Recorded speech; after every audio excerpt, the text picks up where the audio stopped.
There's nothing in the dark that's not there in the light. That's what I always believed, until I bought that place. I never believed in ghosts, spirits, weird energies, or anything paranormal. But I do now. Hello, I'm Catherine Cartwright. I bought the property where a place called Barnaby's, an old grocery store, used to be until a freak storm hit. But that's a different story. I'm originally from Southern California. Yup, I'm a SoCal girl. My friends call me Kitty Cat. You know, as in meow. Plus, I sometimes make a purring sound when I breathe. It's a medical condition I've had since I was younger. Anyway, that's not important. I moved here about 8 years ago. I used to work at my father's metal building company, but I've always had an interest in movies. I love movies. Any kind of movie. Action, adventure, comedy, drama, romance, you name it. I've always wanted to own my own theater. So, I moved out here to pursue that dream. And I did it. Anyway, I now own Cartwright Cinema. We're a small multiplex movie theater company. I own a small theater, a few towns over, and I was thinking of branching out. When I saw that property was up for sale, I thought it would be a perfect location for another theater. And it was the perfect location, but not the perfect property. Anyway, part of the agreement I made with Mr. Barnaby when we signed the contract was that if any weird or strange things happened, I would write it down and give it to him. When he asked me to do this, I thought, why not? Nothing's gonna happen. That stuff's not real. Boy, was I wrong. Anyway, let me start from the very beginning. As I said earlier, I was thinking of branching out. So I grabbed my laptop one day and started to search properties for sale throughout the state. I came across that property as a result of a computer glitch. As I started to type, properties for sale, and before I could even get the word property typed out, that listing popped up. That was odd, I thought. I never even knew that place existed. Anyway, the property was in a good location, the middle of town, a high traffic area, and had an extremely low price. It was a developer's dream. Yes, the building was damaged and the grounds were tore up, but since it was an old, all-brick building, it was nothing that a mason and a landscaping team couldn't fix. Anyway, I called the realtor at the number listed in the ad and agreed to pay asking price, without even seeing the place first. Well, besides the pictures in the ad. That was a bad idea. The realtor called me back a couple of days later and said that the owner has accepted my offer and asked if it was possible that we all meet and sign the contract the next day. I agreed. Actually, it's called a land contract. For those of you that don't know what a land contract is, it's a contract that is drawn up, usually by a realtor or attorney, sometimes just between the buyer and the seller, that details agreements and conditions for purchasing a certain piece of property. Anyway, the next day came. We all decided to meet up at noon at an old gas station in the next town over. But that's a totally different story. I arrived first and went inside to get an energy drink. The cashier kind of creeped me out a little bit, so I got out of there as fast as I could. Anyway, the realtor arrived next, in his shiny new Cadillac Escalade. It must be nice. I'm still rolling around in a '98 Dodge Caravan. Mr. Barnaby was the last to arrive. He said to call him Pat, but it's a respect issue, so I prefer to call him Mr. Barnaby. Anyway, he came rolling up in an old, bright purple short bus that he converted into his own personal RV. That thing was cool, besides the color.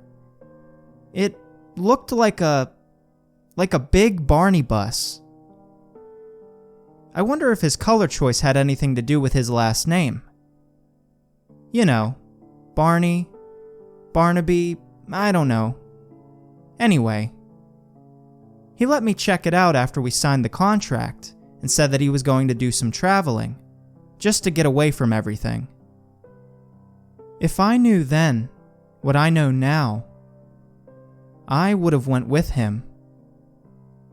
Anyway, we discussed the conditions and agreements, made a few changes which included a 48-hour return clause, which meant I could return the property to Mr. Barnaby within 48 hours of purchase, if I chose to do so. It was his idea, because in his words, "You have no idea what you're dealing with." I just blew it off. Anyway, we finally agreed on a contract, right there in the middle of the parking lot. The price never changed, though. We both signed the contract on the side of the bus. The realtor witnessed it. I gave him my cashier's check and he gave me the deed to the property. The deal was done.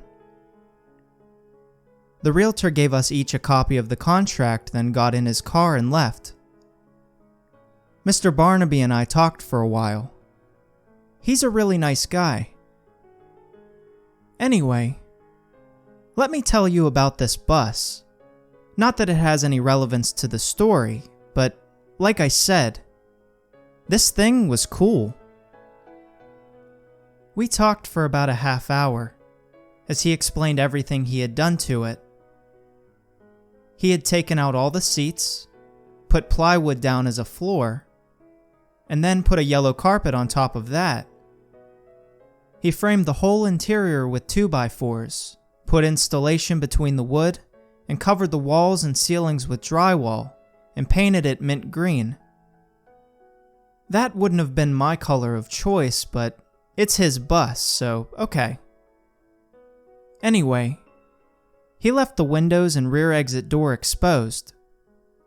He put a wall behind the driver's seat that went all the way across the bus, and put a house door, painted orange, in the middle leading into the back of the bus. He had red curtains on the windows, a gray futon bed, a long black dresser with a light blue coffee pot, a white microwave, and a little 13-inch brown television set with a VCR hooked to it on top. A small black refrigerator on the side of that, and a small white potty chair in the corner. That's kind of gross, but whatever works for him. Yeah, it looked like a box of crayons exploded in there.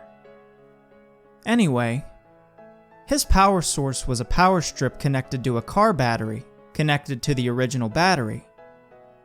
He said, as long as he drove it for about a half hour a day, that would keep both batteries charged enough to run everything for a while.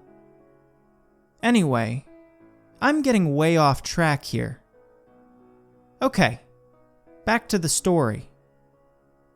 After saying our goodbyes and exchanging cell phone numbers, in a friendly gesture, Mr. Barnaby hopped in his bus and headed south. I jumped in my van, headed north, and made a beeline for my new property. I was so excited. I arrived at the address about 20 minutes later, and I must say, The picture in the ad must have been taken right after the storm happened, because it didn't look anything like that picture. It was far worse. The winter months had not been nice to that building. There was some sort of black fuzzy stuff growing on the side of it. The whole entire roof was caved in, as well as the top part of the building. There was no way to fix that place, I thought. I'm going to have to tear this whole place down. Now, for some strange reason, something told me to go inside. I don't know what it was, but I just felt I had to. That was a decision I would later regret. I opened the door, which was still in pristine condition, which was very odd to me.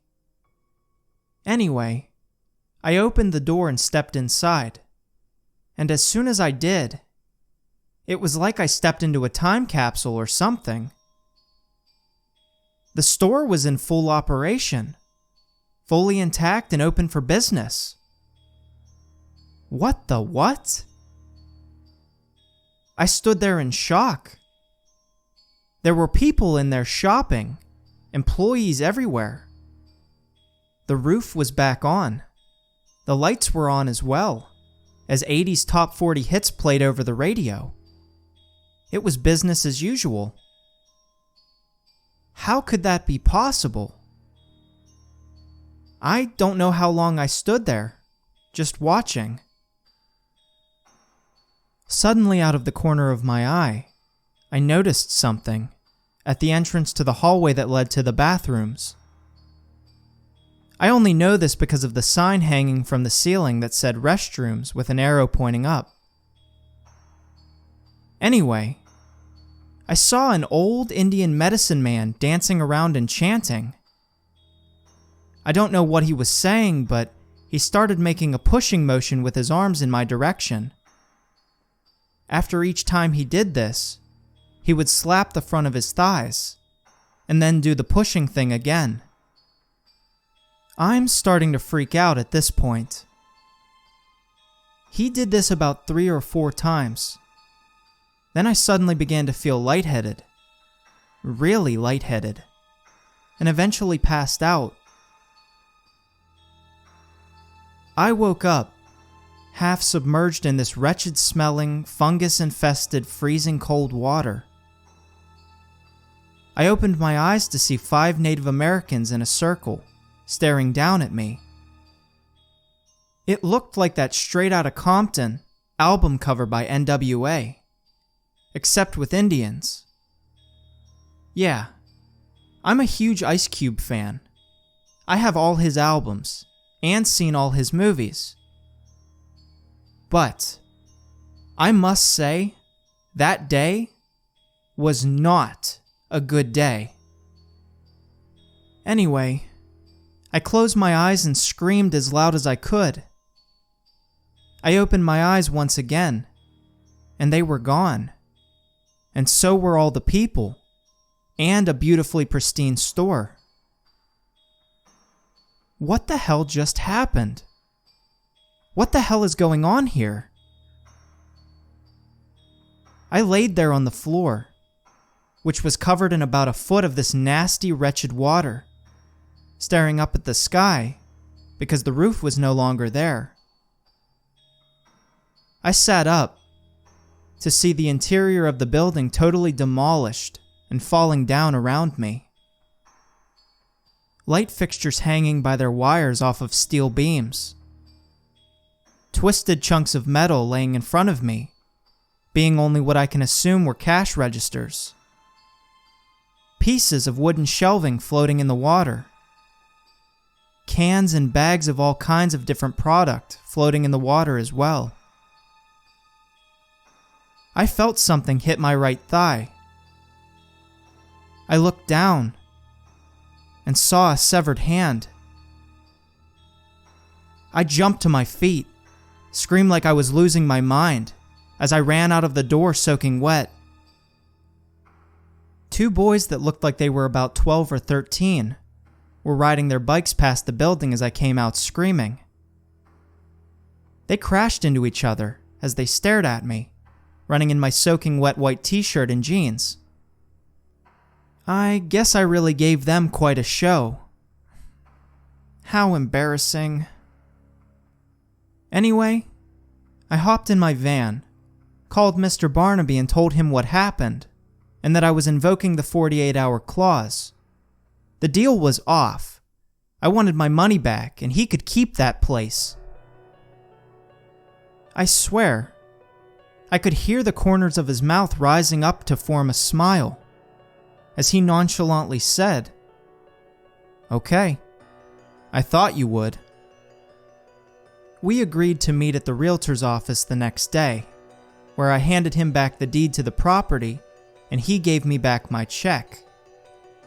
We shook hands and I left. I'm done with that place. I did decide to honor that agreement about writing down anything weird or strange that happened because I feel this story should be told. Anyway, about 2 weeks later, curiosity got the best of me. I decided to make the drive back down there. I wanted to take a selfie with the place that changed my whole attitude about the paranormal. I'm no longer a skeptic. That stuff is real. Anyway, I drove down there and stood on the sidewalk across the street with my back to the building. I pulled out my cell phone from my pocket, turned on my camera app, reversed the camera shoot, and took a picture of me with that dilapidated building in the background. I put my phone back in my pocket, hopped in the van, and drove home. After about 2 hours, I finally got the nerve to look at the picture. What I saw terrified me to the point of tears. Yes, it was a picture of me with the building in the background, but on the grass surrounding it were transparent images of Native Americans. They were everywhere. I quickly deleted that picture from my phone. This was about 6 months ago. Today, right before I started writing this, I received a call from Mr. Barnaby. We talk every now and then. Anyway, he said that someone made him an offer that he couldn't refuse, and that he wanted to invite me to the re-grand opening of Barnaby's happening next week. Who knows? Maybe I'll go.